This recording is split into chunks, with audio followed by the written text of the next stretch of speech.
دعوت ڈرامہ کی second last episode میں دکھایا جائے گا کہ اریبہ کی تمام حقیقت جاننے کے بعد ریان کا تو اس کے ساتھ رہنا بہت مشکل ہے۔ وہ اس طرح کی عورت کے ساتھ کیسے رہ سکتا ہے جو اس کے ہی گھر میں رہ کر اسی کے گھر والوں کی جڑیں کاٹ رہی تھی۔ ریان کے صبر کا پیمانہ لبریز ہو جائے گا اور وہ غصے میں آ کر اریبہ کو طلاق دے دے گا۔ اریبہ دل میں بہت خوش ہوگی کہ چلو جان چھوٹی، اب میں آرام سے فہد کے ساتھ اپنی باقی کی زندگی خوشگوار گزار سکتی ہوں۔ لیکن ریان کو تانا دینا نہیں بھولے گی، کہے گی کہ ساری زندگی تم سے محبت مانگتی رہی، وہ تو تم نہ دے سکے، ہاں تم سے طلاق مانگی تو وہ تم نے فوراً دے دی۔ اب وہ یہ خوشخبری فوراً فہد کو سنائے گی اور کہے گی کہ اس قید با مشقت سے مجھے رہا کر دیا گیا، مجھے ریان نے طلاق دے دی۔ اب فہد اریبہ کو مزہ چکھائے گا جب اسے یہیں پاکستان چھوڑ کر دوسرے ملک چلا جائے گا اکیلے، اور پھر اریبہ کو پتہ چلے گا کہ وہ اپنی زندگی کس قدر تباہ کر چکی ہے۔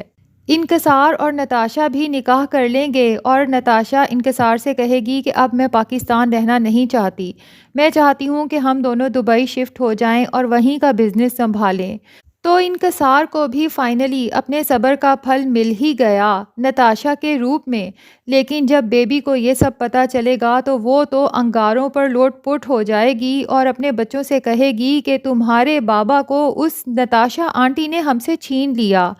لیکن اسجد آ کر اس کی انسلٹ کرے گا اور کہے گا کہ اس نے نہیں چھینا، تمہاری بد زبانی نے انکسار کو تم سے دور کیا ہے۔ ہر وقت تو بیبی اس کو یہی تانے دیتی رہتی تھی کہ تم میرے ٹکڑوں پر پل رہے ہو اور میرے بھائی کے پاس نوکری کر رہے ہو، لیکن نتاشا جانتی تھی کہ انکسار میں بہت پوٹینشیل ہے اور وہ بہت ذہین آدمی ہے اور اس کی ذہانت کی قدر بھی کرتی تھی۔ تو ہر آدمی ایسی ہی بیوی کے خواب دیکھتا ہے جو اس کی عزت کرے، اس کی قدر کرے۔ بیبی تو اسجد کی یہ بات سن کر شدید غصے میں آ جائے گی اور انکسار سے جا کر کہے گی کہ تمہیں فوراً سے پہلے نتاشا کو طلاق دینی ہوگی ورنہ مجھ سے برا کوئی نہیں ہوگا۔ لیکن انکسار بھی کہے گا کہ اگر مجھے کسی کو طلاق دینی ہے نا تو وہ میں تمہیں دوں گا۔ بیبی تو حیران رہ جائے گی کہ ساری زندگی وہ انکسار کے اوپر چیختی چلاتی رہی لیکن وہ چپ کر کے اس کی بات سنتا رہا، اور آج یہی انکسار اس کو آئینہ دکھا رہا ہے اور اسے طلاق کی دھمکی دے رہا ہے۔ اور اسجد بھی اس نمبر کو ٹریس کرنے کی کوشش کرے گا جہاں سے ماریا اور فہد کی ویڈیو اسے فارورڈ کی گئی،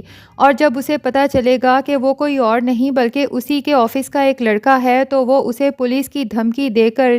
اس سے مزید انویسٹیگیٹ کرے گا، تو آخر کار وہ لڑکا بتا ہی دے گا کہ یہ سب کرنے کے لیے مجھے آپ کی بہن بیبی نے ہی کہا تھا۔ اسجد کے تو آسان خطا ہو جائیں گے کہ جس بہن پر وہ ساری زندگی اتنا ٹرسٹ کرتا رہا، اور ماریہ نے کہا بھی کہ اس کے پیچھے بیبی کا ہاتھ ہے، لیکن اسجد نے ماریہ کی ہی انسلٹ کر دی، لیکن اس کی اپنی بہن اس کا گھر خراب کر رہی تھی۔ تو ناظرین، بیبی اور اریبہ کا اینڈ تو بہت ہی برا ہونے والا ہے، اور یقیناً اسجد اب جا کر ماریہ سے بھی معافی مانگ لے گا۔ امید کرتے ہیں کہ ڈرامے کا اینڈ بہت اچھا ہوگا۔ اگر آپ اس ڈرامے سے اپڈیٹڈ رہنا چاہتے ہیں تو اس چینل کو سبسکرائب کر لیں۔